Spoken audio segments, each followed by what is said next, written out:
Shalom saudara-saudara yang dikasihi oleh Tuhan, kita bersyukur kalau kita boleh sekali lagi belajar dari kebenaran firman Tuhan. Firman Tuhan hari ini terambil dari Roma pasal yang ke-8 ayat yang pertama. Firman Tuhan berbunyi demikian. Demikianlah sekarang tidak ada penghukuman bagi mereka yang ada di dalam Kristus Yesus. Saudara-saudara, kita sebagai manusia kita paling takut dengan yang namanya hukuman. Ada peraturan di dalam dunia ini. Tentu kita tahu peribahasa yang tepat adalah peraturan ada untuk ditaati. Tapi dulu kalau saya, nggak tahu saudara-saudara ya, tapi waktu saya masih kecil, peribahasa tersebut sering diplesetin. Peraturan ada untuk dilanggar.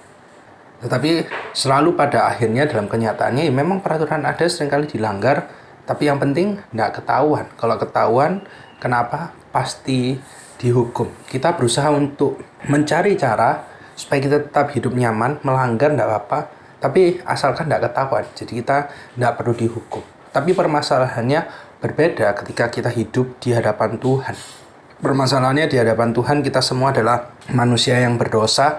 Kita semua sudah layaknya mendapatkan hukuman. Dan permasalahannya adalah dosa yang kita lakukan sembunyi-sembunyi sekalipun. Itu di hadapan Tuhan tidak ada yang tersembunyi. Karena Tuhan adalah Allah yang maha tahu. Maka dari itu ketika firman Tuhan berkata, setiap manusia sudah berdosa pasti akan dihukum oleh Allah.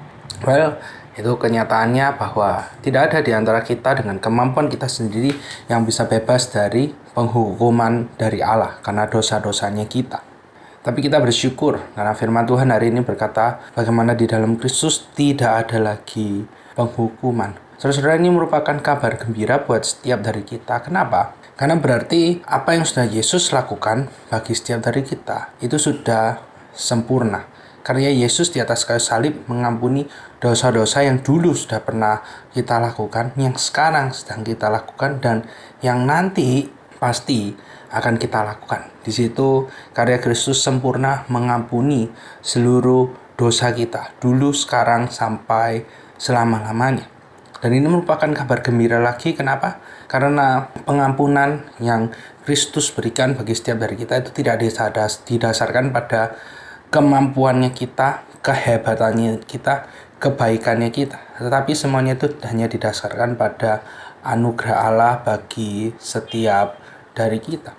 Suatu hal yang tidak layak untuk kita terima, tapi Allah memberikan itu karena Dia mengasihi setiap dari kita. Karena begitu besar kasih Allah akan dunia ini, sehingga Ia mengaruniakan anak yang tunggal, supaya setiap orang yang percaya kepadanya tidak binasa, melainkan beroleh hidup yang kekal.